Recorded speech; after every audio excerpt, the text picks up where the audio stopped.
Welcome back to the Crochet Karate. So, as my friends at yarnspirations.com, we have the ABC and 1, 2, 3 pillows available in the alphabet from A to Z and from 0 to 9. This is a 17-page pattern, and you will see all of the diagrams that are available for each one of these types of letters and numbers. You are going to notice that you're going to use a Caron Simply Soft yarn. It's a nice tight stitch, so you'll only be using a size F/5 or a 3.75 millimeter if you're in the metric system. So you can be able to determine what you would like to do, spell people's names, you can use the numbers. The nice thing about this particular pattern is that you can mix and match the names and the numbers. All of it is 13 inches tall when you're going to work through this.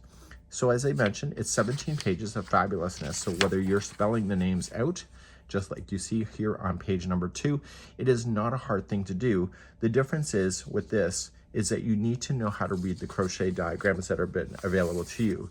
And you will notice that they're in a smaller format here in the pattern. If you go to the video description and see the link for there, I've also have another version of each one of these with the diagrams actually slightly changed for you to be able to read these a lot easier. Finally, for today's video, there was an upgrade in the instructions when it comes to these crochet diagrams. This is an old one that is available in the written instructions, but I provided you a new copy right on the crochetcrowd.com where the link will take you to.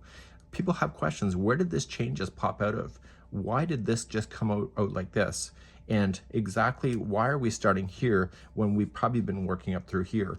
So the basic instruction for this kind of concept is that I made the diagrams so that they're a lot easier for you to digest, because I've just made some really key changes, and it has everything to do with the stitch keys and understanding what is the right side and the wrong side.